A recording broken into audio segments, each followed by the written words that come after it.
দেখো আমরা করতে যাচ্ছি এই কমপ্লেক্স টু সিম্পলের পরবর্তী পার্ট। দেখো কি বলছে, so that oblique in order that যুক্ত কমপ্লেক্সকে সিম্পল করতে, অর্থাৎ যখন বাক্যে আমাদের সো দ্যাট বা ইন অর্ডার দ্যাট থাকবে তখন আমরা সেই বাক্যকে কিভাবে কমপ্লেক্স থেকে সিম্পল করব।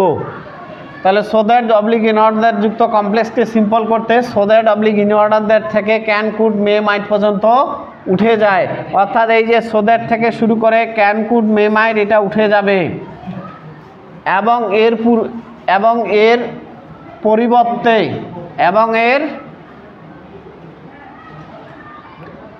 এর পরিবর্তে কি বসবে, টু অথবা ইন অর্ডার টু অথবা উইথ এ ভিউ টু বসে, টু বসবে অথবা ইন অর্ডার টু অথবা উইথ এ ভিউ টু বসবে প্লাস পরের অংশ। তবে উইথ এ ভিউ টু বসালে ভার্বের সাথে আইএনজি যোগ করতে হবে। তাহলে আমরা এবার এক্সাম্পলে যাই। হি ওয়ার্কস হার্ড বসলো, এবার এই যে সো দ্যাট থেকে ক্যান কুড মে মাইট পর্যন্ত উঠে গেল, এটার পরিবর্তে টু বসলো, তারপরে পরের অংশ যা আছে তাই। এবার দ্বিতীয়টা করে হি রিডস অ্যাটেন্টিভলি, সে মনোযোগের সহিত পড়ে, ইন অর্ডার দ্যাট যাতে করে he can make a good result, সে একটা ভালো ফলাফল তৈরি করতে পারে। তাহলে হি রিডস অ্যাটেন্টিভলি বসলো, ইন অর্ডার দ্যাট থেকে ক্যান কুড মে মাইট পর্যন্ত উঠে গেল এবং এটার পরিবর্তে কি বসলো, ইন অর্ডার টু। কেউ যদি টু বসাও তাও হবে, কেউ যদি উইথ এ ভিউ টু বসাও তাও হবে, তারপরে পরের অংশ যা আছে তাই। তবে যদি এখানে আমরা উইথ এ ভিউ টু বসাই তাহলে এই মেক ভার্বের সাথে আইএনজি যোগ করতে হবে। দেখো এবার আমরা এই সো দ্যাট বা ইন অর্ডার দ্যাট যুক্ত কমপ্লেক্সকে এবার আমরা কিভাবে কম্পাউন্ড করব। দেখো এই সো দ্যাট বা ইন অর্ডার দ্যাট যুক্ত কমপ্লেক্সকে কম্পাউন্ড করতে সাবজেক্ট বসবে, প্রথমে কি বসবে, সাবজেক্ট বসবে, তারপরে one two oblique wanted to, অর্থাৎ বাক্যটা যদি প্রেজেন্ট টেন্স থাকে তাহলে ওয়ান টু, আর যদি পাস্ট টেন্স থাকে তাহলে ওয়ান্টেড টু। তারপরে দ্বিতীয় ক্লোজের ভার্ব থেকে পরের অংশ, এবার প্রথম ক্লোজ না, দ্বিতীয় ক্লোজের ভার্ব থেকে পরের অংশ, আর মাঝখানে অ্যান্ড দেয়ার ফোর, মানে সো দ্যাট যেখানে থাকবে ওর জায়গায় বসবে অ্যান্ড দেয়ার ফোর, প্রথম ক্লোজ যা আছে তাই। অথবা আরেকটা সহজ নিয়ম আছে কি, প্রথম ক্লোজ বসবে so that in order that, এর জায়গায় বসবে অ্যান্ড দাস, দ্বিতীয় ক্লোজ যা আছে তাই, যার যেটা ভালো লাগে। তাহলে আমরা এই যে সাবজেক্ট বসাইলাম হি, তারপরে ওয়ান্টস টু বা ওয়ান টু বা ওয়ান্টেড টু, যেহেতু হি থার্ড পারসন আর এটা প্রেজেন্ট টেন্স এই জন্য ওয়ান্টস টু। তারপরে দ্বিতীয় ক্লোজের ভার্ব থেকে পরের অংশ, কারণ ক্যান হেল্পিং ভার্ব থেকে পরের অংশ শাইন ইন লাইফ, তারপরে এন্ড দেয়ার ফোর, তারপর প্রথম ক্লোজ হি ওয়ার্কস আর প্রথম ক্লোজ যা আছে তাই। এবার দ্বিতীয়টায় যাই আমরা, এই যে অথবা রুলসে প্রথম ক্লোজ, অর্থাৎ সো দ্যাটের আগ পর্যন্ত প্রথম ক্লোজ বা ইন অর্ডার দ্যাট, এই যে এটা হচ্ছে কনজাংশন, এটা হচ্ছে প্রথম ক্লোজ আর এটা হচ্ছে পরেরটা হচ্ছে দ্বিতীয় ক্লোজ, পরেরটা হচ্ছে আমাদের দ্বিতীয় ক্লোজ। তাহলে এই যে প্রথম ক্লোজ বসলো হি রিডস অ্যাটেন্টিভলি, তারপরে কি অ্যান্ড দাস, আর দ্বিতীয় ক্লোজ যা আছে তাই। যার যেটা ভালো লাগে সে সেটা সেইরকমভাবে করবেন।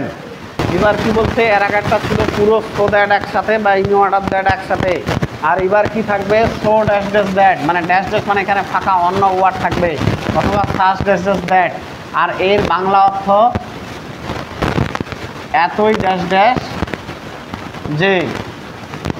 তাহলে সো ড্যাশ ড্যাশ দ্যাট বা সাস ড্যাশ ড্যাশ দ্যাট যুক্ত কমপ্লেক্সকে সিম্পল করতে সো বা সাসের জায়গায় টু অবলিক ইনাফ।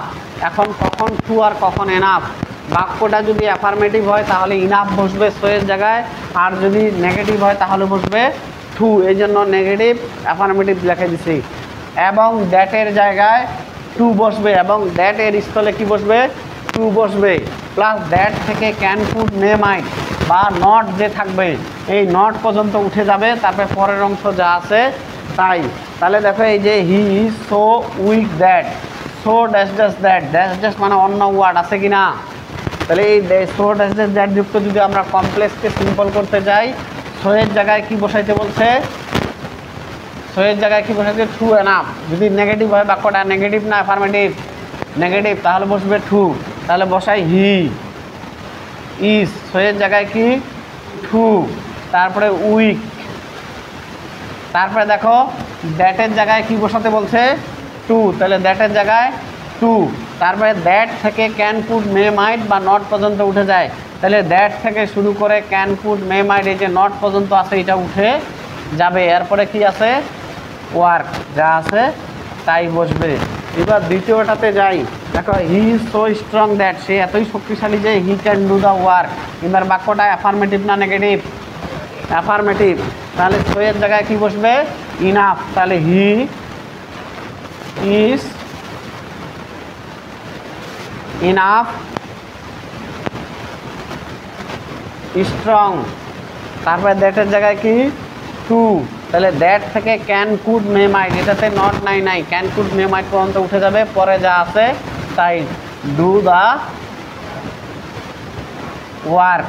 এবার বাংলা অর্থগুলো দেখি আমরা কি, উপরেরটা বলছে সে এতই দুর্বল যে কাজ করতে পারে না, আর নিচেরটা he is too weak to work, মানে সে এতই দুর্বল যে কাজ করতে পারে না, নিচেরটাও একই। এবার দেখো he is so strong that, সে এতই শক্তিশালী যে কাজটা করতে পারে, হি ইজ এনাফ স্ট্রং, সে যথেষ্ট শক্তিশালী কাজটা করার জন্যে। তো এবার কি বলছে সো ড্যাশ ড্যাশ দ্যাট যুক্ত কমপ্লেক্সকে কম্পাউন্ড করতে, অর্থাৎ সো ড্যাশ ড্যাশ দ্যাট যদি থাকে তাহলে আমরা এই বাক্যকে কিভাবে কমপ্লেক্স থেকে কম্পাউন্ড করব। দেখো কি বলছে সো এবং সাসের জায়গায় কি বসবে ভেরি, এবং দ্যাটের জায়গায় কি বসবে অ্যান্ড, তাহলে এই যে সো বা সাস যদি থাকে এর জায়গায় কি বসবে ভেরি, আর এই যে দ্যাট আছে দ্যাটের জায়গায় কি বসবে অ্যান্ড। তারপরে কি বলছে সাবজেক্ট একই হলে উঠে যায় আর ভিন্ন হলে বসে, অর্থাৎ সাবজেক্টটা যদি একই রকম হয় তার পরের ক্লোজটাতে উঠে যাবে, একই হলে উঠে যায়, আর যদি ভিন্ন হয় তাহলে বসবে।